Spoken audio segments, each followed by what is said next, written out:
กราบสบายดีเด้อพี่น้องทางผังลาวกราบสวัสดีพี่น้องทางผังไทยและต่างประเทศบุสุขูสุคนมื้อนี้กะมาพบมาพอกับน้องสายแล้วนะตอนนี้พวกเห็ดปวกเนาะป้าเท่าบ้านมันเนาะเริ่มหนาวบ่เลยเริ่มหนาวแล้วปวกโอ้ให้น้องจับกล้องให้น้องนี่ตอนนี้เอาเลยเนาะเริ่มหนาวแล้วจิ้มใส่กาคูน้ำเกลือน้ำมีแม่งแต่ดอกมันอยากพักบ่เลยเนาะหนูรอคิดตัวติลุกขึ้นนะท่านใส่หันไปดิคิดว่าเบาคิดตัวน้องนี่เนาะทางไอ้ทองคนข่าวมาเห็นเนาะน้องนิ้นเต้งเลยน้องนิ้นจะวะเอาเนาะ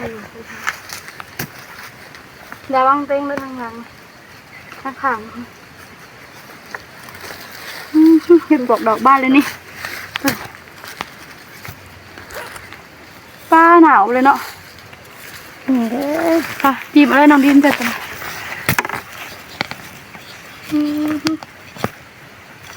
นี่หมูเดียวนี่บ่วะนี่เลยเนาะได้สักนี่เนาะป้าทุกทางไอ้ทงเห็นเห็ดปวกเนาะเขามารออีกมื้อนี่กะคนยังหยั่งรอหาเนาะหาก็ได้ประมาณสักนี่เนาะหาก็เห็นหมู่หนึ่งเนาะหมู่หนึ่งกับบ้านเลยแหละบ่เห็นดอกจูมมันเนาะเดี๋ยวท่านน้องชายสิไปหาเลาะเห็ดปวกก่อนเด้อตอนนี้พากันออกมาแต่หาเห็ดแล้วนะจิมาขุดจิรอต่อบ้านได้เห็ดหมูเดียวถูกป่ะแม่ได้เห็ดหมูเดียวนะหมูน้อยเดียวนะ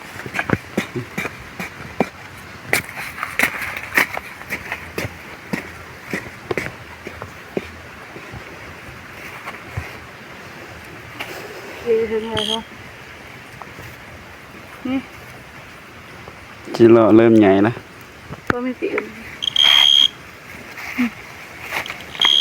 ผมว่าเห็นไงเวลาสิห้าอะไรเป็นเมนก็จะ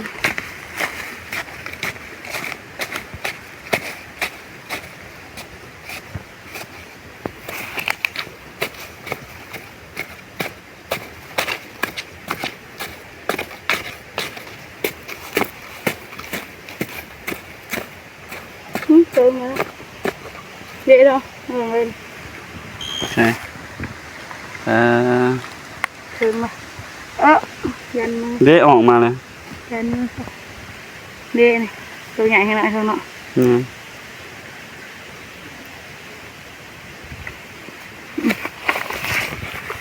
หาเผื่อเตียนกลัวอย่างไรไปขุดอยู่ดงเลยนะลูกครับเป็นควายเนี่ยตอนนั้นที่นี่ค่ะพูดจะเดินควายเนี่ยดูไปยังเป็น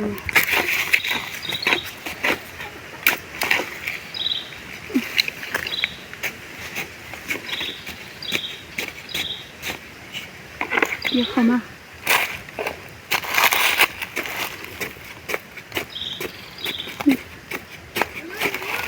เลยทงถึงเลยทง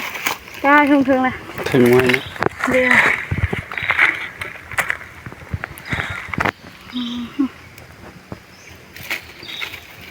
ออกมาแต่ดอกฮาร์ดเพชรเนาะอะไรนิดเดียวใครก็มาหาที่รอต่อเนาะจะกินนี่หรือบอกที่รอที่เดิมเนาะ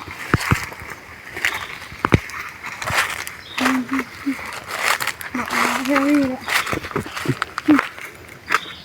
เจอที่เราควายเนาะ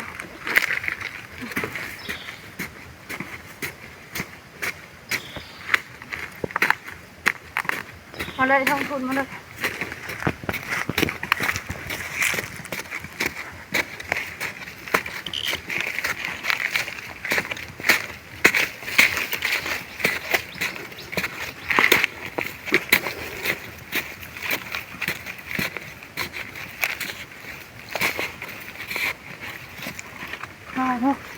เหล็กดูเรื่องควายนี่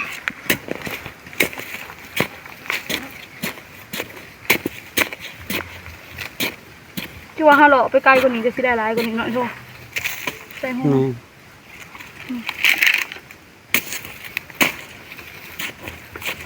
เพชรมันเริ่มดิบเบิดแต่น้ำมันออกจะโดน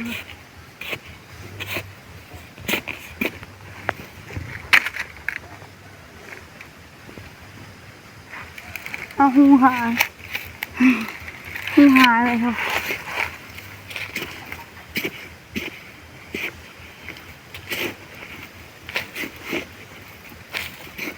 พี่จิรอขึ้นมาเทิงเลย ไม่ใช่ นี่ เอาไฟซับเลยซับเบิดเลยเนาะ บ่เห็นเฮ้ยไอ้น่ะขุดไวเกินเนาะมันตื้นก็เลยบ่เห็นมันพอรถชุดเกาะหาเนี่ยคอยคิดว่ามันบ่มีเลยเลยคนก็พูดเป็นหอยคนพูดเนาะเขาก็หาเลาะตามผมนี่แหละถามมัน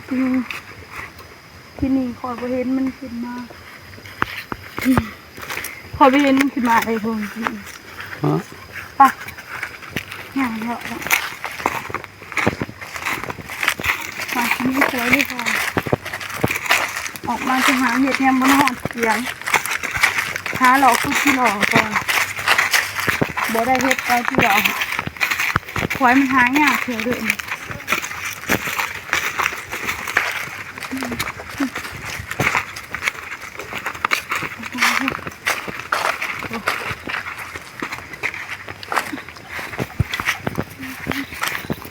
หอดเนาะเหมือนมาคอยโลกกันไหม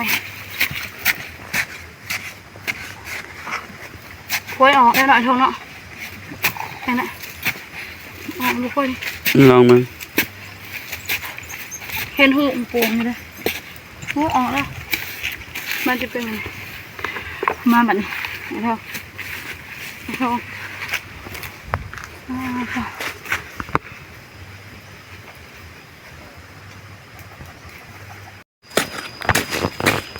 โคตรจิหล่ออีกเนาะเห็นหัวครับเห็นหัวมันจะได้หรือบอกนะมันไม่ใช่ถ่าย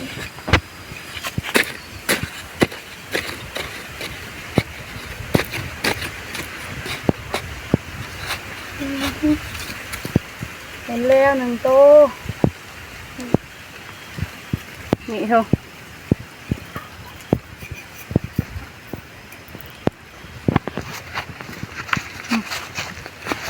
ได้ละคอยเห็นเห็ดปวกนะเห็ดปวกดอกเดียวเนาะเห็ดปวกตาบเห็ดปวกตาบดอกเดียวนะคิดว่าจะเอาไปจุ่มเนาะมาขุดเลยเนาะ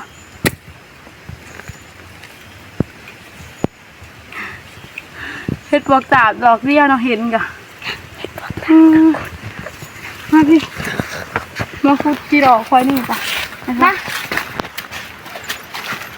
ถ้าอยากเห็นจริงนะคะดู วุ่นนะคะ เอาดู ได้อันนี้นี่เสียงในหันก็มีเห็นว่ากบ เนาะ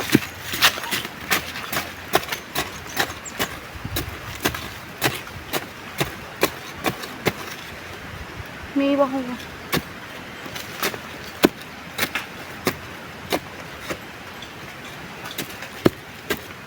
ได้บ่ทางไม้ล่ะจะเอาในหูมัน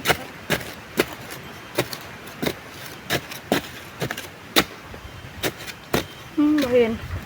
ไปห้องไปหาหลังจัง ไปเที่ยงนะ ไปก่อนนะท่านเดี๋ยวพูดที่เราค่ะมาดิเห็นไปขวดกาบดอกนี่นะนี่ก็ได้ขวดที่ดอกแถวเท่านี้แบบนี้อ่ะนี่จะนี่ก็แม่น ที่หลัง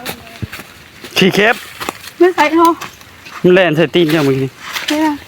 นี่ห้องทับ ว่า นะ ตกไงนี่ ทับนะ ครับรู้แล้ว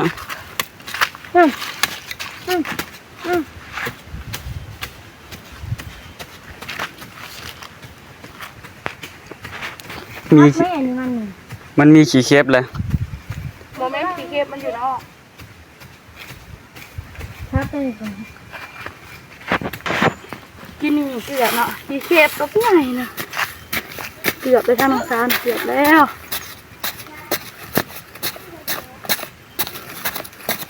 หาเราคุดที่เราเมื่อเที่ยงกันเลย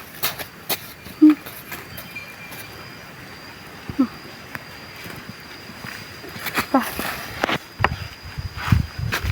ไอ้ทองก็จะเย็นไอ้ทองที่เทปเลย เนาะมันแล่นวิบไปก็เห็นนั่นแหละ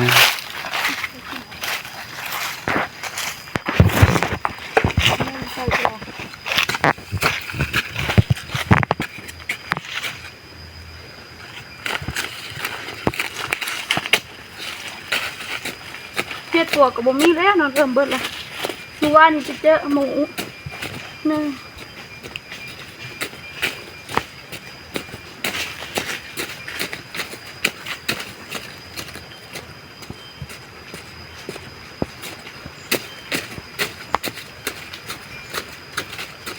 มาเด้อหมูกุจิโร่นำกันเนาะกุจิโร่เฮ้ย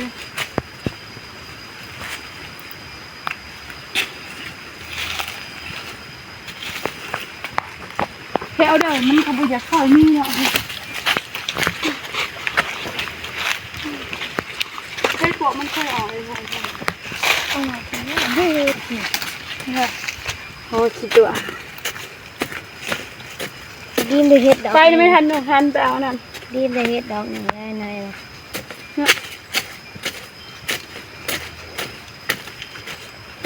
ไปก้อยแจวเลยไหม đi coi chơi hạ ưa thôi đây không anh còn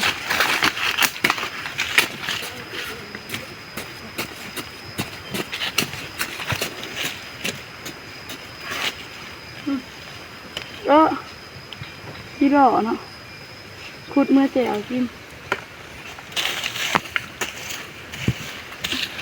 เด้นี่คุยนี่ ทางน้องสาเห็นบ่าวยาวกับบ่าวลีเขาไปเพื่อนคืนพอเห็นทางบ่าวยาวเพิ่นถ่ายคลิปลงและน้องลินเพิ่นน่ะทางอายเพิ่นเมื่อบ้านเฮากลับมาบ้านหน่อยทงเนาะ บ่าวยาวกับเบายัง บ่าวลี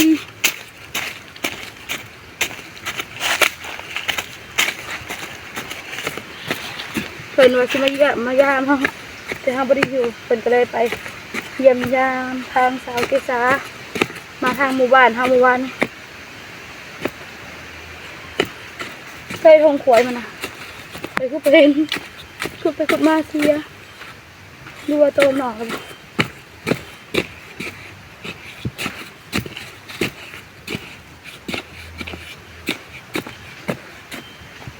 เห็นไหนทง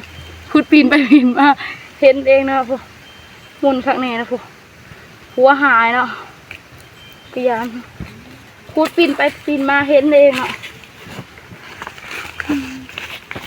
ถ้าน้องสาเบิ่งคลิปเอายาเพิ่นล่ะทางน้องสาจึงหูว่าเพิ่นเขามาเนาะเขามาในด้านเซบุญ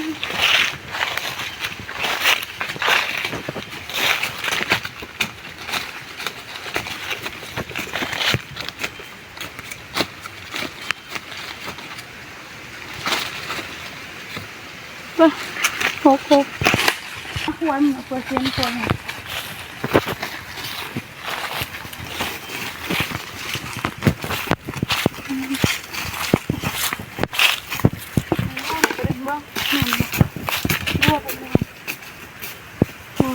ควายมันดินละ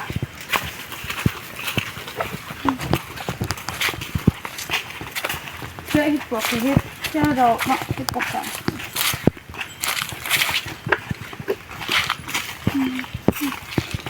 ข้าวกับที่นาหาควายที่หอดเพียงนะ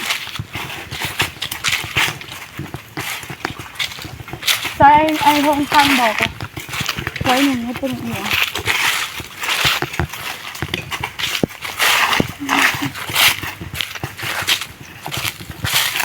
หาดอกมันสวยสิดอก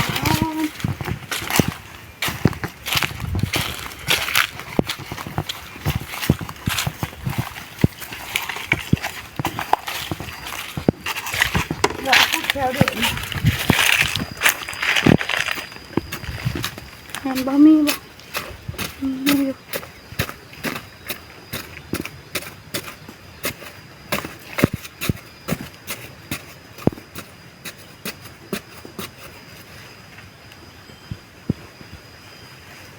เฮ้ยฮะพอ เผลอๆเฮากะคุดอันนั้นแล้วเนาะซับไปนำควรบ่ได้อย่างหนึงเอาอย่างหนึงบ่นี่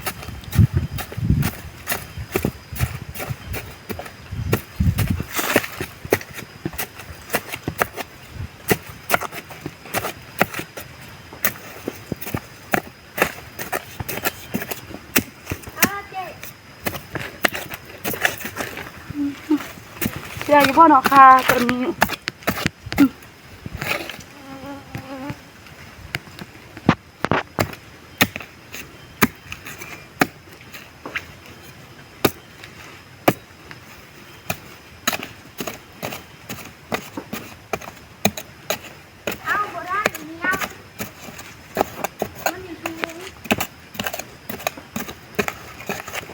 หาหูนก่อน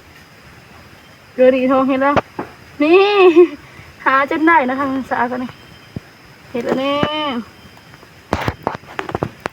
สายทานจะบอกว่าครัวจิโร่นะปลูกต้นมะนาวอยู่หน้าเนาะยกดอกตั้งยาหายก่อนมาทำเพียงให้เร็ว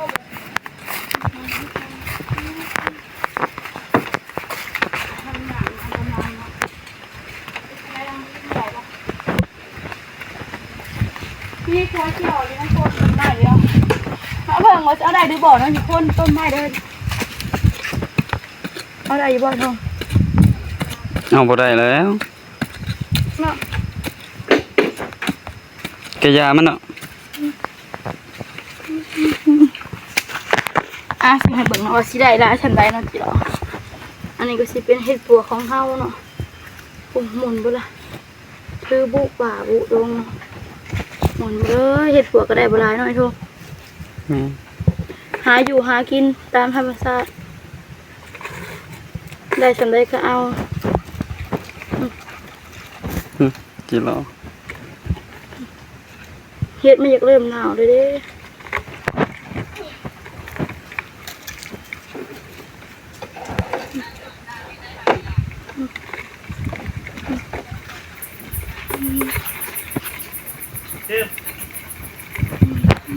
ไปแม่น้องลีนไปเถอะเด้เถอะป่าเถอะเป็ดเดียวละจะพอกินเป็ดเดียวนะพวก